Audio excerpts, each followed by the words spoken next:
Carl and Lou here from Games, Brrraains and Head-Banging Life, gbhblofficial for short. Track by track time as we're turning to the world of Deafheaven. Taking a look at the second studio album from the American metal, shoegaze, black gaze, whatever you want to describe them, band Deafheaven, released back in June 2013. So, as of the time this video has gone up, 10 years of this. It's no secret that this is considered to be Deafheaven's best magnum opus, as it were, and I agree with that. I actually agree with that. Although this wasn't my first introduction to Deafheaven, it was the following album after this, when I went back after loving that album so much, and then going back and checking out the earlier stuff. This was amazing. I couldn't believe how good this was. This was my first proper, well, all Deafheaven albums was my first proper introduction to properly into the shoegazy world, and it was quite eye-opening. You take a look at it and see that it's got not like six or seven tracks, but you're seeing like 10+ minute runtimes. Yeah. You know you're into something quite big, grand, and exceptional. Yeah. But so this was very familiar. Going back and doing this track by track, writing the notes for this was familiar for me. For me, not so much. So I'd heard of Sunbather of Deafheaven. I think other albums I've heard more from, but as I probably said every time of the video, I'm not an album person, so I probably would have found a song I liked and just hammering that to death. Right. So giving it a whole listen as a whole, which is how albums should be done. Yes. Is teaching me stuff. So yeah, I really enjoyed this one, and it was like my first full listen for me. First full listen to Sunbather. Yeah, if you're a fan of this band, you know this album in and out. We're going to run through the tracks. As always, this is a little bit more complicated than the usual track by track, so you're not looking at 12 tracks here, so you kind of having to write a little bit more about an individual track and working out the top 3 from that. Although it's not too bad, because it's not like there's only 4 or 5 tracks, it's a little bit more than that. Yeah. Our opening track is Dream House. For me, it's a stunning introduction to this album. The explosion of fast and frantic black gaze is thrilling, the excitement is already at one hell of a high. Though, how the tempo shifts and so much emotion comes through is what I love about it. The 9+ minutes simply flies by in a blur of stunning atmosphere, gaze, and black and heaviness. It's fair to say, I reckon, that tracks like this are the ones where I'd go, this is the stuff that had the influence on the likes of Mole and Ghostbath. If you don't feel something after listening to this track, I think you kind of may want to check your pulse. Now, if you listen to this track and you come away going dead inside, no, I feel like you'd feel something because there's so much going on. Yeah.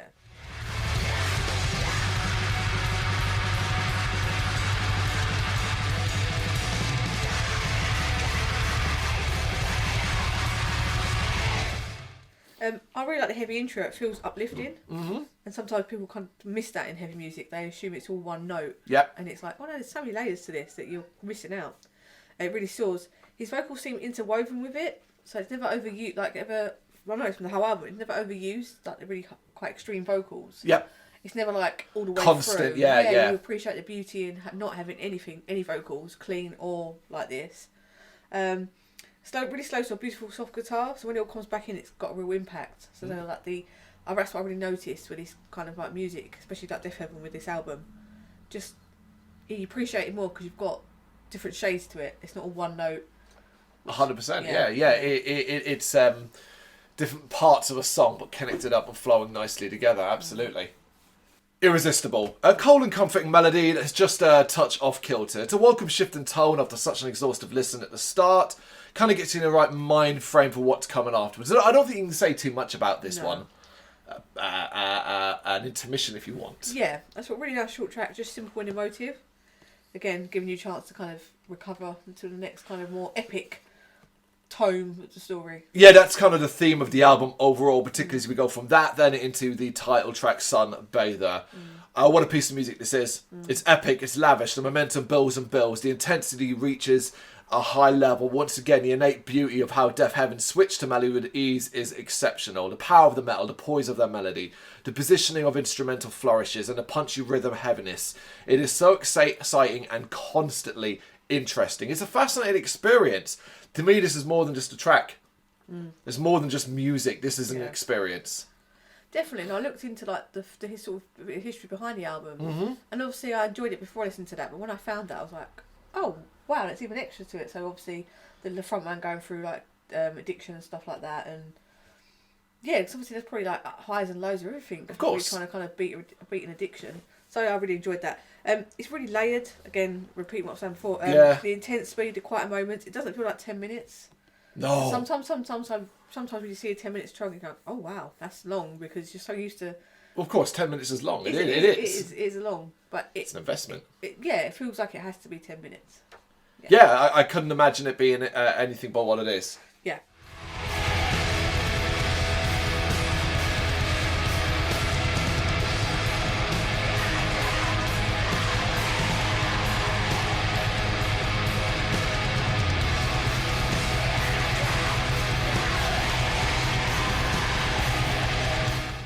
Please remember, an eerie tone, a mixture of noise and effects, layered over spoken word, which gets more and more uncomfortable as it goes on, eventually descending into irreverent noise that can barely be called music.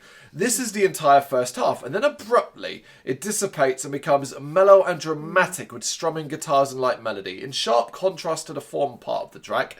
It's very relaxing, quite unusual, but I do like it. Yeah, I really enjoyed it. I like the reverse sounding intro, like the effect on that bit of music. The spoken word is spoken from Nej from Alcest. Nej. Yep. Okay. He did that. He did that spoken word part. So yep. I was like, oh, what's that French accent?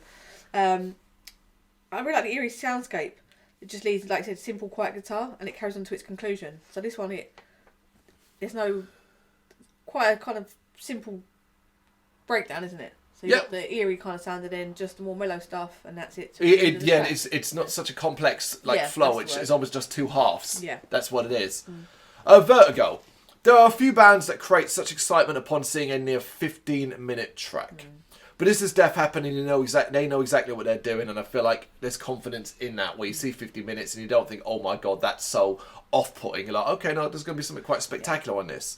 This track is all about atmosphere. A build-up of atmospheres. The band takes us through the stages step by step, from rising melody that touches the soul to black clouds crashing in overhead that makes everything feel darker and colder. The eventual lightning crash of black and metal sends shivers through the body, yet it continues to get so complex and head off in unexpected but unlightning directions.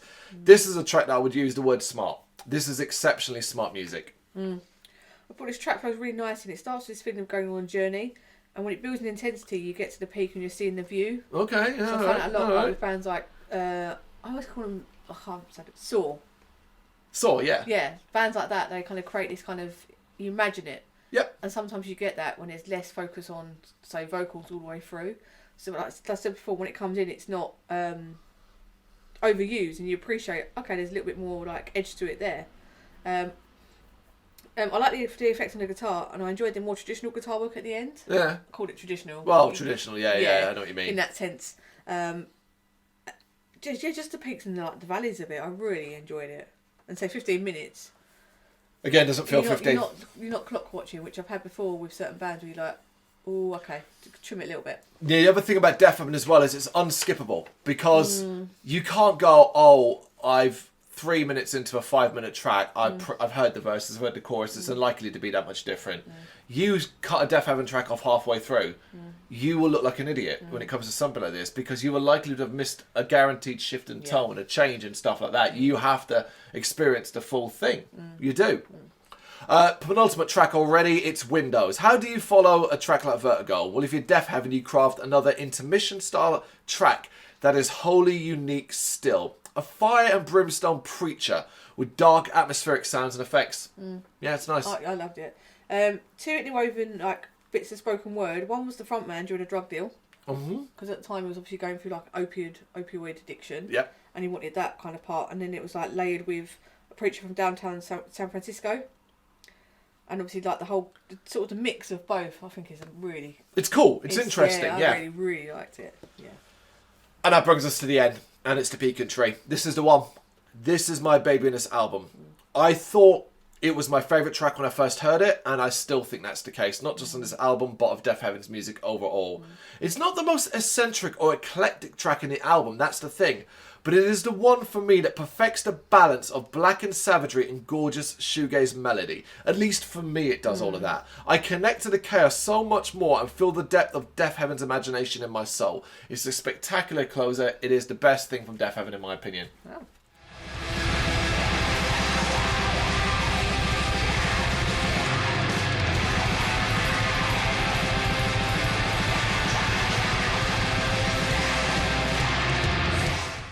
So you liked it then? Yeah, just a bit. A final track, straight in with the intensity. Fast and Furious gives way to mellow guitar. It feels like a final track. Yeah. It feels uplifting and mirrors the opening for me. So the opening started like that. Okay, that makes sense. Like come full circle. And it feels like a proper journey. Like, so there's tough moments, but there's progress. Which again, when you kind of work out what the subject matter was, it makes sense. You know, like it's not. But I don't feel like if you haven't connected or kind of picked up on the subject matter, I don't think it makes any difference to the overall how you might feel about the album. No, definitely not. But when I found it quite interesting to look up certain things. I'm like, of course. Okay, and then when you go back, there's a story behind it. It makes me want to go back and have a re-listen now, which I find that's a good thing about learning something about an album. You go, oh, I'm going to go back and listen to that. Okay, yeah. Kind of like We Lost the Sea, when you find out certain stories. You go of back course, and I think that might be a little bit more like in your face though compared to this. I still feel like it's subtly used in this. And again, like the track titles are not obvious. No, God, no, absolutely. Anything. It's not like I'm doing drugs. I like drugs. You know, like track titles like that. It's I don't like drugs anymore as the ending track. You know, stuff like that. And I think if you didn't like this kind of music, you might just go, oh. Oh yeah, I don't think like you might find it a bit pretentious. If you like this kind of shoegaze stuff. I still don't think like if you're a hater of this style of music, you're not going to change your mind on this because there's a lot of elements in regards to that, like length and wandering and getting lost amongst it that is off-putting to people. I completely get that. But for me, it's a faultless album.